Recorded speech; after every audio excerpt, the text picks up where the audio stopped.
Deməli, müəllimlər, iş masasının kontekst menüsündə view əmrinin alt əmrlərini keçdik. Yəni, üzərinə məzmun keçirəm. Large ikon çox böyük ölçüdə göstərmək, medium ikon orta ölçüdə göstərmək, small ikon kiçik ölçüdə göstərmək, auto arrange icons elementləri pəncərənin sol tərəfinə yığır və kilitləyir. Align icon to grid elementləri görünməyən tor xətlərinə əlavə edir. Və show desktop icons elementləri görünməz edir. İkinci dəfə üzərində vuranda elementləri yenidən göstərir. Bu view əmrinin alt komandalardır, alt əmrləridir. İndi keçək ikinci komandamıza. Kontekst menümüzün ikinci komandası sort by. Sort by nizamlı deməkdir. Biz obyektləri, yəni baxın bu iş masasında olan obyektləri nizamlaya bilərik 4 cür. Adına görə, name adıdır. Size ölçüsünə görə, item tipinə görə, date modified dəyişdirilmə tarixinə görə. Deməli, biz adına görə nizamlayanda, baxın, üzərində bir dəfə vururam. İndi bu, belə deyək də, faylları, proqram fayllarını bir, xüsusi qovluqları bir, adına görə birinci başlayır xüsusi qovluqları nizamlayır, ondan sonra proqramları nizamlayır, ondan sonra faylları, yəni seçim edir də qovluqları bir adına görə nizamlayır, faylları bir, ona görə belə sizə qəribə gələ bilər ki, bəs bu R hərfindən başlayıb, necə adına görə nizamladı? Yəni, xüsusi qovluqları adına görə nizamladıqdan sonra ki, bir dənə xüsusi qovluğum var ekranda. Sonra keçir proqramlara. Baxın, B hərfindən gələn proqramlar, sonra M hərfindən gələn proqram, sonra keçir fayllara, sonra keçir kreditə. Bu əslində qovluqdur. Mən bunun ikonunu dəyişib qara ikon qoymuşam. Baxın, bunlar görürsünüz qovluqları əlifba sırasına nizamlayır və s. Sonra fayllara keçir. Yəni, bax bu şəkildə. Özünün xüsusi algoritması var, nizamlama algoritması.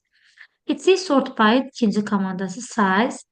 Bir də əgər mən sort by-da adına görə nizamlamanı ikinci dəfə vursam, o zaman baxın, indi recycle bin gəlib axıra düşəcək. Bu dəfə əksinə nizamlayır elə bil ki. Baxın, Z hərfi, görürsünüz, əlifbədə Z hərfi ən sonuncu hərfdir də, gəlir bunu birinci yerə atır. Yəni, istəsəz əlifba sırası üzrə və yaxud da əlifba sırasının əksinə düzə bilərsiniz. Sort by size əmri iş masasındakı elementləri ölçüsünə görə nizamlayır. Bunu vuranda ölçüsü baxın, indi ölçülərinə baxır, ölçüsü çox olandan az olana, ikinci dəfə üzərində vuranda ölçüsü az olandan çox olana doğru nizamlayır. Sonra müəllimlər, sort by-ın item tipinə görə, yəni hansı proqramda yaradılmasına görə də nizamlayır. Bunun üzərində vuranda, baxın, elementləri tipinə görə nizamlayır. Fikir verin. Və şəkillərin hamısı, baxın, alt-alta sütun üzrə nizamlayır. Şəkillərin hamısı alt-alta düşür, görürsünüz. Məsələn, baxın, PDF fayllarına fikir verin. Burada başladı PDF faylı. Gəldi, sonra digər sətirdə, sütunda daha doğrusu, baxın, gəldi bura qədər, burada bitdi. Sonra Excel faylı, sonra Word faylları gəldi. Görürsünüz, tipinə görə bu şəkildə nizamlayır. İkinci dəfə vursam elə bir indi nizamladığından əksinə nizamlayacaq. Deməli, sort by-ın 4 dənə alt əmri oldu. Name, size, item tip, date modified. Üçüncü komandamız kontekst menüdə refresh komandasıdır. Refresh yeniləməkdir. Bunu vuranda, baxın, müəllimlərim, biraz uzaqlaşdırıram. Refreshi vuranda iş masasındakı komandalar yenilənir. Əslində, bunun qısa yolu, klaviatura qısa yolu. Bu biraz belə interesli göründü. Klaviatura qısa yolu F5-dir. Baxın, mən F5-i vuranda fikir verirsiniz. Arada belə qovluqlar elə bir ki, gedir, gəlir. F5 refresh əmrinin klaviatura qısa yoludur. Bu da suallara düşür. İndi kim deyər? Mən bax, bu elementlər görürsünüz gəldi, bura sərkəs vəziyyətdə düşdü. İndi bunları sola nizamlamaq istəyirəm. View əmrinin hansı alt komandasından istifadə edim? Auto arrange icons. Bəli, auto arrange icons əmrini istifadə edəcəm və bütün elementləri sola doğru düzəcək. Deməli, müəllimlər, Keçdik növbəti komandamıza. Bu, yəni sizinlə bağlı deyil, imtahana düşən bir şey deyil. Yəni hər kompüterdən kompüterə dəyişir. Ona görə bunu keçmirəm. Baxın, burada Redo Movi yazılıb ha. Bu bilsiz nədir? Ən son Redo bərpa edilmiş əməliyyatın ləğv edilməsidir. Bax, məsələn, burada tutaq ki, bir dənə lazımsız bir şey tapaq silək. Bax, bu faili silmək istəyirəm. İndi bu faili silirəm, getdi. İndi sağ düyməni vururam. Baxın, burada yazılır ki, undo delete. Undo əməliyyatı ləğv etməkdir. İndi mən sonuncu əməliyyatım silmək oldu axı, faili sildim. İndi bu deyir ki, o delete əmri oldu, ha, həmin fail silindi. Onu deyir ləğv et. Bunu ləğv edəndə həmin fail geri qayıdır. İndi öz yerinə qayıtmasa da, baxın, buralarda bir yerə düşübdür 100%. Baxın, görürsünüz, buydu. Bax, bu fail. Deməli, həmin faylı geri qaytardı. İndi baxın, sağ düyməni vururam. Baxın, indi deyir ki, redo delete. Redo ləğv edilmiş əməliyyatın bərpasıdır. Faylımız, baxın, müəllimlər, buradadır, görürsünüz. İndi mən redo delete vuranda, mən onu sildiyim komandanı, silmə komandasını undo ilə geri ləğv etdim. İndi redonu vuranda, bir peşman oldum da, mən təzədən bunu silmək istəyirəm. Redonu vuranda, baxın, həmin faili gördünüz, burada təzədən sildi. Deməli, undo verilmiş, belə deyək də, bir dəfə icra etmək olur, ona görə day gəlmədi. Undo əməliyyatı ləğv edir, redo ləğv edilmiş əməliyyatı bərpa edir. Hətta istəyirsiniz belə eləyək. Bunu mən qeyd edeyim, siz də yazın. Çünki bu suallara düşür, qısa yolları da var, bunlar da düşür. Müəllimlər, Windows əməliyyat sistemi çox böyük mövzudur. Ona görə biz bir dərsdə lazım olacaq bunu bitirməyimizə. Deməli, baxın, undo əməliyyatı ləğv edir. Siz də beləcə yazırsınız. Redo ləğv edilmiş əməliyyatı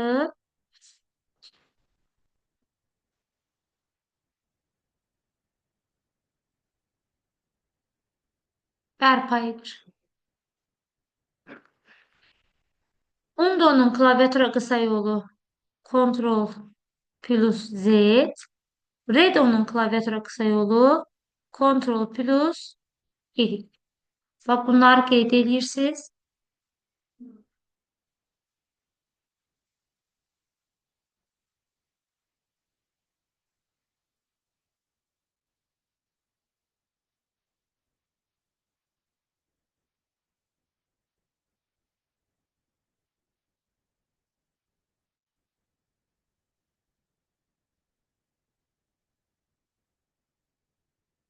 Deməli, müəllimlər, davam edək. Yəqin ki, qeydinizi götürdünüz. İş masamıza qayıdaq.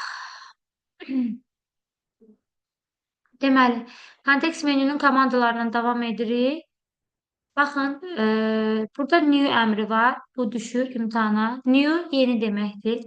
Yeni qovluq və yaxud da yeni fayl yaratmaq istəyirsinizsə, o zaman new əmrindən istifadə edə bilərsiniz. New əmrinin alt əmrlərinə baxın. Folder, görürsünüz, qovluq deməkdir demişdik.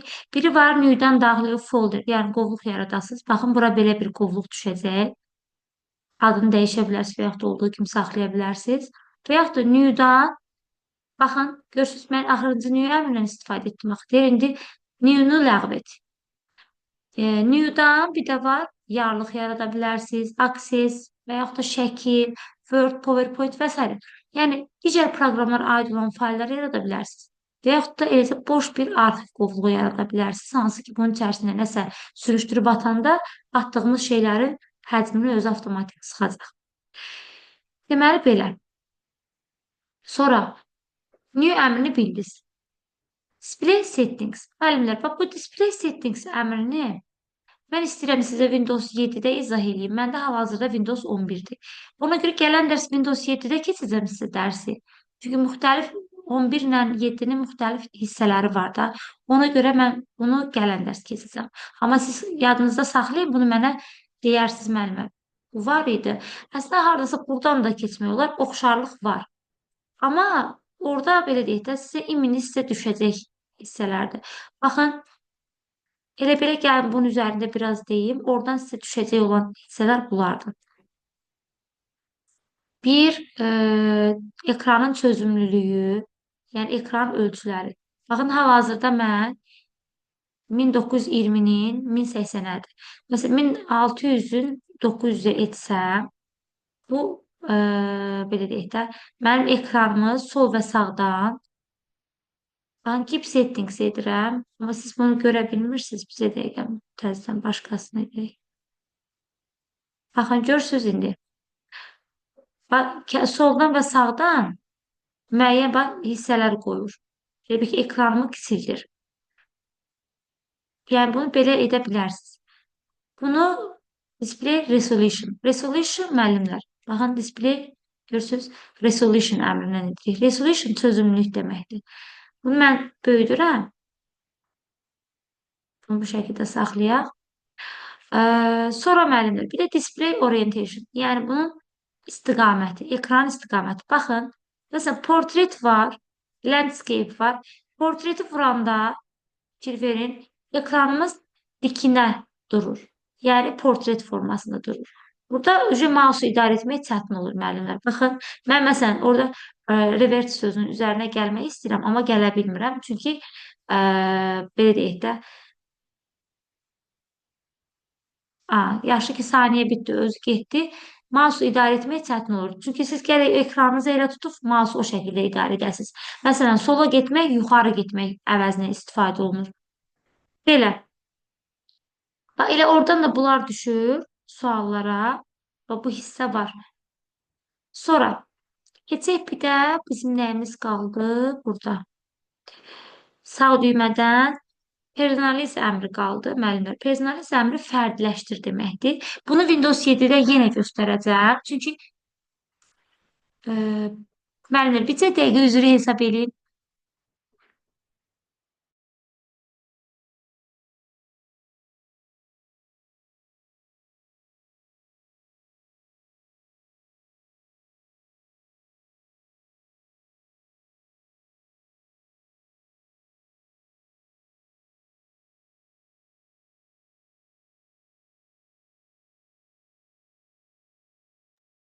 Aha, deməli müəllimlər, baxın burada bizə 3 dənə komanda düşür. Windows 7-də 3-ü var.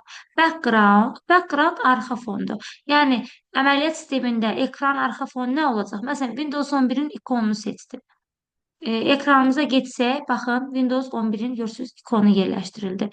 Və yaxud da başqa belə deyək də şəkillər yerləşdirə bilərsiniz. Bir dəqiqə, bu niyə belə oldu?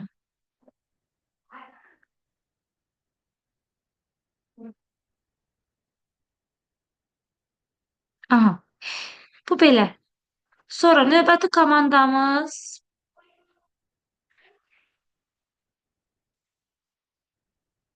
baxın, Colors. Colors Windows'da olan fikir verin, bax, bu ikonun bu hissəsinə baxın. Görürsünüz, burada rəng var. Məsələn, dialoq pəncərəsində yes, no-nun rəngi, batareyanın zəif olduğu gələndə, məsələn, orada bizə belə deyək də, bildiriş gəlir. O bildirişin rəngi filan, hamısı baxın burada göstərilir. Məsələn, yaşıl seçsəm, bunun rəngi görürsünüz, yaşıl oldu. Baxın, bu on-off-un özü də yaşıl oldu. Fikir verdiniz. Məsələn, qırmızı seçsəm, görürsünüz, bunun rəngi qırmızı oldu. Burada da rəng qırmızı oldu. Yəni bu Windows'da olan bu tipli pəncərələrin rəngini dəyişmək üçün istifadə olunur. Bir də müəllimlər, screen save əmri var. O Windows 7-də açıq görünür. Burada görünmür deyə mən bunu buradan açıram sizə. Baxın. Screen save ekran qoruyucudur. Ekran qoruyucu bax, görürsünüz, ekran sönəndə, məsələn, 1 dəqiqə qoymuşam. Mən 1 dəqiqə müddətində yaxınlaşdırın bunu. Baxın, 1 dəqiqə qoymuşam. 1 dəqiqə müddətində mən kompüteri istifadə etməsəm, o zaman ekran sönür. Yəni, ekrana belə bir qoruyucu gəlir. Yəni, bu 1 dəqiqəni artıra da bilərsiniz, azalda da bilərsiniz. Bu belə. Sizə Windows 7-dən düşən 3 komanda bunlardır. Amma yenə də mən Sizi bunu Windows 7-də keçəcəm. Buradan çıxaq.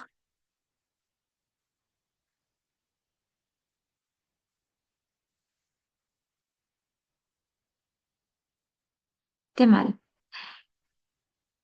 biraz Windows 7-ni Windows-u keçəndə ümumiyyətlə əziyyət çəkirəm. Pəncərələr bəzən qarışır, üzrü hesab edeyim. Bir dəqiqə mən bunu təzədən düzəltməli olacam.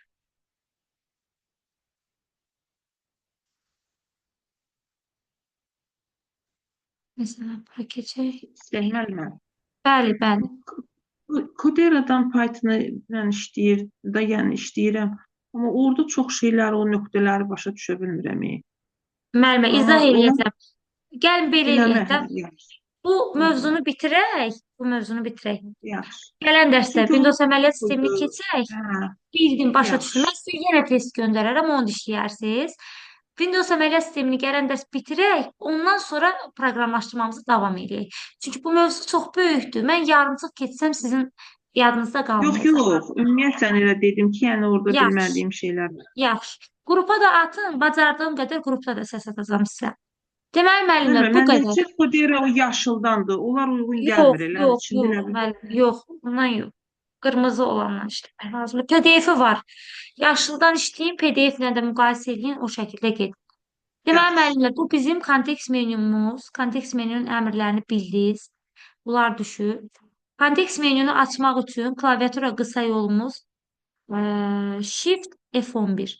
Shift F11 ilə kontekst menünü açırıq. Və bu suallara düşür. Bunu qeyd edin.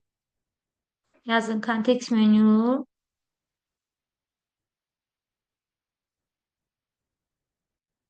Shift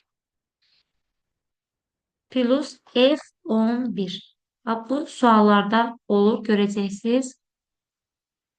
Bura qədər bu iş masasının kontekst menüsüydü. İndi gəlin iş masasının tapşırıqlar zolağına baxaq. Baxın, müəllimlər. İş masasının aşağı hissəsində görürsünüz, tapşırıqlar zolağı yerləşir. Bunun adı taskbardır, ingilis dilində desək. Taskbar start menünün komandasından başlayır. Baxın, ən solda Windows 7-də lap küncdə olur. Start menünün ikonu olur. Bundan bu hissə sizə aid deyil, Windows 11-ə aiddir. Ona görə bura keçirəm. Start menünün işarəsinin sağında bərkidilmiş proqramlar yerləşir. Hansı ki, bu proqramları bağlasaq da burada qalır. Bərkidilmiş proqramlardan sonra aktiv proqramlar gəlir. Hal-hazırda açıq vəziyyətdə olan sadəcə olaraq tapşırıqlar zolağına yığdığım proqramlar. Aktiv proqramların görürsünüz aşağısında dedik belə xətlər olur. Windows 7 əməliyyat sistemində də bu belə rəngi başqa rəngdə olur. Baxan kimi görürsünüz ki, bu digərlərinə fərqlənir. Sağ tərəfində isə tapşırıqlar zolağının bildiriş paneli yerləşir. Deməli, müəllimlər, proqramı bura bərkitmək və yaxud da buradan proqramı götürmək üçün nə edirik? Üzərində sağ düyməni vururuq proqramın. Baxın, unpin from taskbar əmrini icra edirik. Bu proqramı buradan götürür. Yəni, bərkidilmiş proqramı aparır. Əgər proqramı bura bərkitmək istəyirsinizsə, o zaman həmin proqramı, baxın, məsələn, burada görürsünüz Zoom var. Zoom-u gətirirəm aşağı. Baxın, siz görəsiniz deyə belə gətirdim. Baxın, Zoom-u bura bərkitmək istəyirsinizsə, amma mən Zoom-u edə bilməyəcəm, çünki Zoom burada aktiv görünür. Gəlin başqa proqramı edək. Məsələn, baxın, McAfee antivirus proqramımız var. Bunu bura bərkitmək istəyiriksə, götürürük, gəlirik. Baxın, burada üzərində vururam. Görürsünüz, artıq burada həmin proqramı bərkitmiş oldum. Bu belə. Bərkitməni də dedik, götürə bilirik. Və yaxud da proqramın üzərində sağ düyməni vurursunuz, amma start menüyə gəlməlisiniz. Start menüdəki hər hansısa bir proqramı orada bərkitmək istəyirsinizsə, üzərində sağ düyməni vurursunuz. Baxın, pin to taskbar əmri icra edirsiniz. Sancaqlamaqdır da bir sözlə. Yəni, bu sancaqlamağı siz bilirsiniz. Sancaqlamadan istifadə edirik və taskbara bərkidirik. Bu belə. Sonra taskbarın üzərində bildiriş zolağı yerləşir. Görürsünüz sağ tərəfdə. Deməli, bildiriş zolağında bizə düşəcək komandalar hansılardır? Klaviaturanın dilini dəyişmək. İndi bax, burada başqa şeylər var. Mən bunları özüm əlavə etmişəm. Normalda standartda burada klaviaturanın dilini dəyişmək, yazdığımız yazının dilini dəyişirik. Burada şəbəkəyə qoşulub qoşulmadığımızı göstərir. Görürsüz.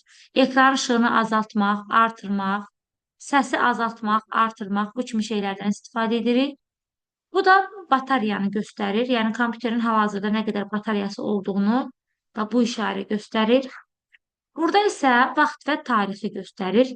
Müəllimlər, vaxt və tarixi dəyişə bilərik. Yəni özümüz istədiyimiz bir vaxtı, istədiyimiz bir tarixi bura qoya bilərik. Bunu Windows 7-də daha rahatdır. Amma Windows 11-də bir balaca Windows 7-dən fərqlidir. Windows 7-də necə düşürsə, mən sizə onu göstərim.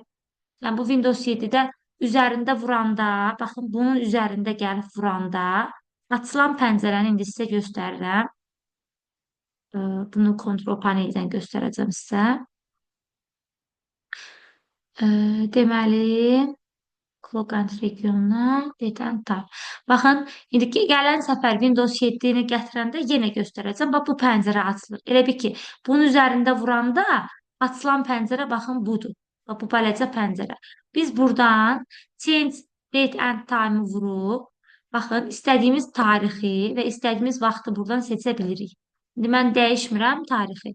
Yəni, dəyişib seçib, OK vurandan sonra baxırsınız ki, artıq burada tarix dəyişmiş olur. Vaxt və tarix dəyişmiş olur. Bu belə. Bu da tapşırıqlar zolağının bildiriş paneli. Baxın, bura bildiriş paneli deyirik. Çünki əməliyyat sistemindən bağlı problem olanda, hansısa bir bildiriş olanda, baxın, görürsünüz, həmin bildirişlər bu hissədə gəlir. Ona görə biz buna bildiriş zolağı deyirik. Bu belə. Bu da taskbarımız. Gəlin indi Windows Explorer pəncərəsinin görünüş rejimlərinə keçək. Bayaq dedik ki, müəllimlər, baxın, bu aşağıda gördüyünüz pəncərə Windows'un Explorer pəncərəsidir. Bunun üzərində vururam və Windows Explorer pəncərəsinə keçid etdik. Bir dənə hamı. Mən görüntünü açıram. Hamınız buradasınızmı, müəllimlər? Buradayım. Yəni, hamınız qulaq asırsınızmı? Problem yoxdur ki. Bəli, eşidirik. Yaxşı. Bir də mən bir söz deyim. Bəlkə deyirsiniz ki, o ancaq Windows 7-də mi göstərilib düşə bilər ki, imtahana saatın, vaxtın, zamanın dəyişilməyi? Müəllimə, sizdə dərsliklərdə Windows 7 əməliyyat sistemidir. Yəni, dərsliklərdə dəyişmiş yuxarı siniflərdə Windows 10-dan göstərilib bir-iki dənə məqam. Amma demək olar ki, Windows 7 üzərindədir da. Ona görə sizə Windows 7 düşəcək. Ki, Windows 11 ilə Windows 7-nin də elə böyük dəhşətli bir fərqi yoxdur. Hə, çünki baxmışıq ona görə deyirəm. Aha, yəni narahat olmayın. Sadəcə olaraq dərsliklərdə filan elədir deyə mən Windows 7 üzərindən keçməliyəm. Uşaqlara da elə düşür, sizə də elə düşür. Ona görə mən elə keçdim. Biz də sağ olun, davam eləyək. Deməli, Windows Explorer pəncərəsinə daxil olduq. Bax, bu məsələn, bu izah etdiyim şey həm Windows 7-də, həm Windows 10-da, həm də Windows 11-də eynidir. Ona görə narahat olmayın, yəni heç bir problem olmayacaq. Dokumentə daxil oldum ya da daxil oldum. Baxın, ay müəllimlər. Burada Windows Explorer pəncərəsini bayaq izah etdim. Burada View əmri var, görürsünüz. Biri var iş masasının View əmri, biri var Windows Explorer-in View əmri. Yəni, bu Windows Explorer pəncərəsindəki obyektlərin görünüşlərini dəyişəcək. Extra large. Baxın, bayaq orada large idi, medium idi, bir də small idi. Burada amma extra large, large, medium, small. 4 dənə oldu. İndi gəlin bunların bir-birinə fərqinə baxaq. Bu ilk üçü extra, large, bir də medium. Üçü bir-birinə yalnız ölçü cəhətdən fərqlənir. Baxın, extra large seçəndə belə böyük ölçüdə olur. Large seçəndə, baxın, belə olur. Medium seçəndə orta ölçüdə görünür.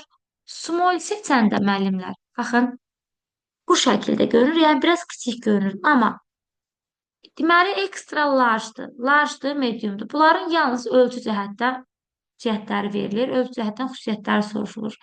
Amma small icons həm elementləri sildir. Eyni zamanda baxın, fikir versəz, burada sırayla elementlər düzür. Əlifba sırasından belə deyək, düzür. C dəqiqə, müəllimlər. Gözləyim, mən başqa bir pəncərədə bunu edim. Çünki buradakı elementlərlə çox bilinmir. Baxın, ay müəllimlər, sətr üzrə əlifba sırasından düzür elementləri. Fikir verin. Bax, bəndikam qovluqdur. Birinci qovluqlara baxıraq, faillara keçməmiş birinci qovluqları sətr üzrə əlifba sırasından düzür. Baxın, B, bu C ilə başlayır. Ona görə C, sonra F, sonra H, sonra S, sonra Z. Qovluqlar bitdimi? İndi keçir faillara. ASCII standartında rəqəmlər böyük hərflərdən və kiçik hərflərdən əvvəl gəlirdi axı. Ona görə sıra nömrəsi daha kiçik idi. Ona görə birinci rəqəmlə başlayanı düzüb. Sonra ASCII standartına görə böyük hərflər, baxın, A, B, görürsünüz, böyük hərflər düzdür. Çünki böyük hərflər kiçik hərflərdən əvvəl gəlir. A-B-ni düzdür. Ondan sonra B-dən sonra C gəlir axı. C hərfi olaraq C-ni düzdür. Ondan sonra görürsünüz C-D bu şəkildə gedir. Yəni, small-un xüsusiyyəti əlifba, sətr üzrə əlifba sırasından düzməkdir. Elementlərin ölçüsünü həm kiçildir, həm də sətr üzrə əlifba sırasından düzür. List komandası, list əmri, baxın, yenə small ölçüsündə qalır, ölçü dəyişmir. Amma elementləri sütun üzrə əlifba sırasından düzülür. Baxın, fikir versiniz, artıq sütun üzrə düzülür. Yəni, bunun listlə small'un fərqi ancaq budur. Elementləri sətr üzrə, elementləri sütun üzrə düzməkdir. İndi keçək digər details hissəsinə. Detallı şəkildə göstərir. Mənim ən sevdiyim rejimdir. Baxın, bunun üzərində vuranda bir verin müəllimlər. Bax, elementlərin adlarına görə düzür hamısını. Və sağ tərəfdə 3 dənə xüsusiyyət əlavə edir. Date modified, həmin o obyektlərin son dəyişdirilmə tarixi, tip, tipləri və ölçüsü. Məsələn, tutaq ki, mən buradan istəyirəm ki, Word formatında olan, yəni dokument tipində olanları saxlayım. Bunun üzərində vururam. Microsoft Word-ü seçirəm. Baxın, müəllimlər. Qalan obyektlərimiz görürsünüz, Word-ə aid olan obyektlərdir. Və yaxud da mən istəyirəm ki, burada details seçək. Baxın, seçilmiş. Deməli, baxın, son dəyişdirmə tarixində dəyişə bilərsiniz. Bütün vaxtı seçə bilərsiniz və yaxud da bu günü seçə bilərsiniz, son ili seçə bilərsiniz, son ayı seçə bilərsiniz və s. Və yaxud da ölçüsünə görə. Məsələn, mən istəyirəm ki, 16 kilobaytla 1 megabayt aralığında olanları gətirsin. Baxın, görürsünüz, 16 kilobaytla 1 megabayt aralığında olanları. Fikir verdiniz, ölçülərinə baxın. Başqa kənara çıxma olmadı.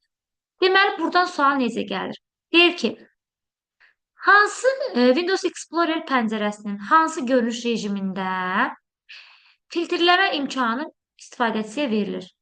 Filtrləmə nədir? Müəyyən şərtə ödəyən verilənlərin seçilməsi. Görürsünüz, bizə filtrləmə imkanı ancaq detallı, details hissəsi verdi. Tiles plitka rejimidir. Tiles rejimini vuranda müəllimlər. Baxın, elementlər orta ölçüdə, medium ölçüdə əks olunur. Bu birinci xüsusiyyətidir. Bir də elementlərlə bağlı adı, hansı proqramda yaradıldığı, bir də aşağısında görürsünüz ölçüsü əks olunur. Yəni, bir balaca elementlərlə bağlı ipucu yazılır. Bunun elə böyük bir xüsusiyyəti yoxdur. Bir də müəllimlər, content var. Content də məzmun deməkdir. Baxın, burada fikir verin, elementlərin, obyektlərin sağ tərəfdə sərgəl olaraq son dəyişdirmə tarixi, saatına kimi yazılır və baxın, ölçüləri qeyd olunur. Eyni zamanda sağ tərəfdə, daha doğrusu, mən solumu, sağımı bu gün qarışdırmışam. Deməli, sol tərəfdə də elementlərin adları, Görürsüz müəllif, yəni proqramın tutaq ki, kompüterin istifadəçi adı nədirsə, həmin istifadəçi adı burada yazılır. Məzmunu əks olunur bir sözlə. Bu belə. Bu da Windows Explorer pəncərəsinin görünüş rejimləri idi. Baxın müəllimlər, burada Windows əməliyyat sistemində ciddi məqamlar var. Yəni bax, siz qovluq pəncərəsinin görünüş rejimlərini ayrıca bilməlisiniz. İş masasının görünüş rejimlərini ayrıca bilməlisiniz. İndi biz gələn dərs kontrol paneli keçəcəyik. Kontrol panelinin də görünüş rejimlərini ayrıca öyrənmək lazımdır. Yəni bu məqamlara fikir verməlisiniz. Müəllimlər, bura qədər burada dayandıracağam. İndi gəlin biraz sual-cavab eləyək. Siz lap suallarınızı mənə verin. Başa düşmədiyiniz nəsə varsa soruşun, izah eləyim. Buradan sonranı da gələn dəfə keçəcəm sizə.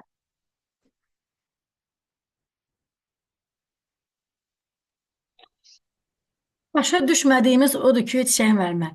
Və rus dilində Azərbaycan dilinə qəşəng başa düşürük, işləyirik. Şəxsən mən özümlə danışıram. Amma belə ingilis dilində çətinlik çəkirəm artıq. Aydındır. İndiyənə Müəllimə, qədər də narahat kompüter olmayın. ingilis dilində işləmişəm. İmtahanda sizə həm ingiliscə, həm də Azərbaycan dilində düşəcək. Hətta bəzən rus dilində də düşür. Üç dildə də eyni komanda üç dildə də yazılır. Yəni ona görə Elə narahat olsa olmayın. adam işləyər. Çox vaxtı, yəni belə deyək də, ingilis Azərbaycan olur. Amma siz hər ehtimala ingilis dilində öyrənməlisiniz. Çünki bəzən Olsun. olacaq ki, heç Azərbaycan dilində düşməyəcək. Çünki miqdə müəllimlərin işə qəbulunda Azərbaycan dilinə yox, ingilis dilinə üstünlük verirlər. Ona görə çalışın ki, ingilis dilində öyrənəsiniz. Vaxtı da bu yaşda təzən ingilis Bu dilində. sertifikat yəni sınaq imtahanı, sınaq sualları çıxmışdı. Onlara Aha. baxdım, çox çətin düşürdü, o nətər olacaq? Sertifikasiyanı informatikada Bəli, ataram qrupa indi baxarsınız. göndərin baxaq müəllimə. İşləyərsiniz, Verirəm baxarıq. sağlıqla Müəllimlər, məlumat. siz buna yox, buna yox. Siz bir dəqiqə mən bu yazını dayandırım. Siz bilirsinizmi nəyə baxacaqsınız?